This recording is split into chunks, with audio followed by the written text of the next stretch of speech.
Lah, ini kan permasalahannya tadi, sing kaya anak-anak Islamnya, anaknya ini bro, itu Pak anaknya Ansip. pinter. Oh, Anaknya Pak Jokowi enggak nunggu bro. Ini kan memang keterbelakangan mental dari lahir. Lah, Pintere dari tonggo mi, awan murid tetanten. tapi anaknya itu pinter banget ya. Dari TK itu juara terus nah, sampai mau kuliah ini. walaupun anaknya Ansip ya. Iya, walaupun anak-anak ansip karena memang belajarnya itu kan tidurnya kan nonggo kok, rumahnya kan. Jadi filternya dari tonggo-tonggonya. Nah, silaturahmi. Minta makannya juga ke tonggo-tonggo, jadi filternya dari tonggo-tonggo. Itu karena banyak silaturahmi. Nah, kan kepingin ada apa Yunisma ini menyediakan nggak untuk dia yang berprestasi itu bisa Iya.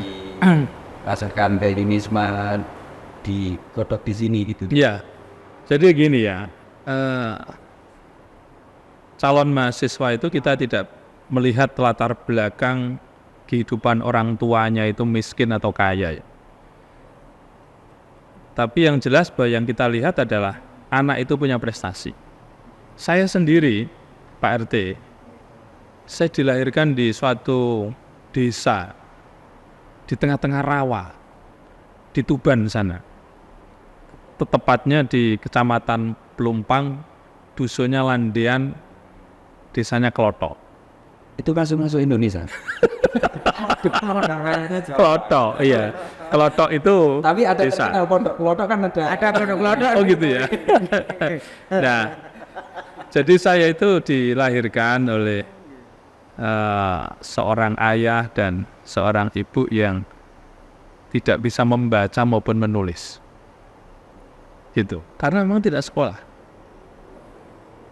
Ya karena didikan orang tua yang menurut saya memiliki satu sistem pendekatan yang lebih baik ya pada anaknya, dan anak-anaknya semuanya juga dipondokkan, semuanya juga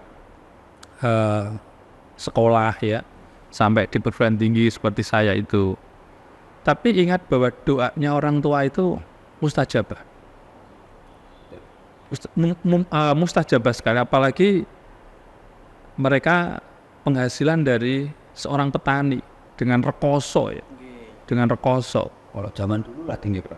Itulah zaman dulu lagi, betul, betul. Luar biasa sudah. Sampai pada saat itu juga punya tanah berapa petak begitu, ada satu petak dijual untuk support saya kuliah itu. Ini termasuk sarjana pedok D berarti.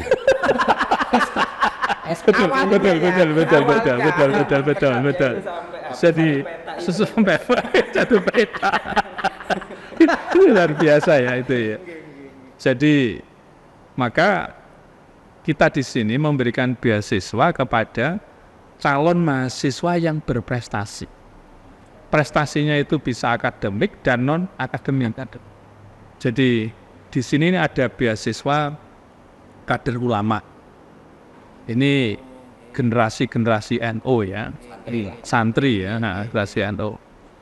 Yang kedua adalah yatim piatu, yang berprestasi juga.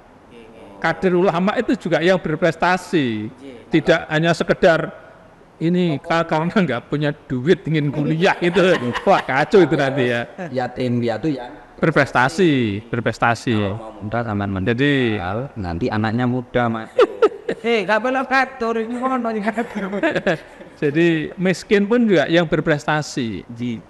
Terus kemudian ada beasiswa Hafidz Hafidzoh, Yang hafal Quran. hafal Al-Quran juga yang berprestasi. Itu ada Gitu. minimal Ada yang 10 juz, ada 20 juz, ada 30 juz. Tapi punya prestasi. Termasuk juga Jamiatul Qura wal Kufat itu ya. iya ya. Itu yang CGH atau seni baca Al-Quran itu juga gitu ya. Prestasi-prestasi ini non akademik banyak sekali. Termasuk juga kita melaksanakan kerjasama dengan Metro TV untuk pemberian beasiswa melalui Metro TV. Itu tiap tahun ada, bahkan yang daftar itu ribuan. Bahkan kemarin 2023 itu yang mengikuti program OSC di Metro TV itu ada 25 perguruan tinggi se-Indonesia, dan input terbaiknya adalah Universitas Islam Malang. Itu jadi dia diminta untuk mewakili calon-calon yang mahasiswa yang akan mendapatkan beasiswa itu. Pada saat ada event di Metro, dia memberikan sambutan, dia menyampaikan tentang keluh kesahnya. Ternyata dia terbaik dan ketepatan dari Unisma, gitu, dari Unisma. Itu.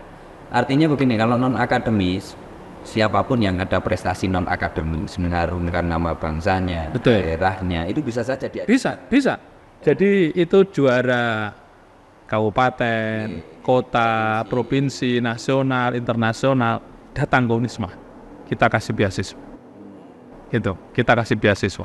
Makanya para jawara-jawara sudah kasih. Iya. Kasih nggak betul. Lole anak-anak yang juara RT kan malah itu Tapi juara internasional lari, aduh, lari apa? lari cepat ya. Itu lomba Yang jebol TV. Lari cepat kan kalau teh, aduh olahraga. nah, ya itu bisa, itu namanya non akademis. Prestasi bakat anakku. Iya. Urus sopa udun. Bahkan karate, taekwondo, itu juga pencak silat. Iya. Oh bojoku sing pinter. Olahraga, ya pokoknya berbagai macam aktivitas nasional maupun internasional itu. Nah, inilah yang kemudian mengangkat reputasi Unisma. Oh, itu berarti Profesor Ambil untuk buat konsep itu juga nanti ada impact ke Dia menjadi duta-duta Unisma pada laga nasional dan internasional. Kalau nggak begitu, masa kita mau memberikan beasiswa yang duwe-duwe? betul. Impactnya apa pada Unisma? Dan impactnya apa pada bangsa dan negara? Gitu loh ya. Maka menurut saya, ya kita anak-anak muda jangan patah arang. Yang penting punya prestasi. Insya Allah beasiswa itu banyak sekali. Dan Unisma juga di posisi perguruan tinggi papan atas di Indonesia. Betul. Unggul. Unggul. Bukan sekedar unggul, tapi ketika ada perankingan, Unisma ini di papan atas. Jadi berada di 25 besar, maksimal di 50 besar, perguruan tinggi negeri dan swasta. Bahkan di Malang Raya ini kita terbaik, se-Malang Raya dari 58 perguruan tinggi swasta. Kalau di Jawa Timur kita masuk di 3 besar, di Indonesia untuk swasta 4.300 perguruan tinggi swasta di Indonesia. Iya, kita masuk di 15 besar. 15 besar. Kemudian negeri dan swasta itu ada 4.593. Unisma masuk di 50 besar. Tepatnya di urutan 41. Negeri dan swasta. Negerinya aja kan ratusan. Betul. Gitu ya, ratusan. Artinya kalau masuk ke Unisma itu sudah teruji secara apapun. Iya, Secara kurikulum internasional, iya. secara akreditasi sudah sudah unggul tentang peringkat Iya. perguruan itu dimanapun wilayahnya masih ada di trending topik. Bahkan kita di top Islamic University in the world, jadi top perguruan tinggi Islam dunia, ini selalu berhimpitan dengan Al-Azhar Mesir. Jadi Jauh-jauh ke Al-Azhar sih. dan memang semangat kami adalah membawa kebesaran Al-Azhar ke Unisma. Itu yang jauh-jauh. Gitu.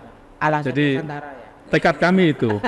Maka sekarang ini kita memadukan integrasi ilmu dan agama sehingga kita akan melahirkan intelek yang ulama dan ulama yang intelek.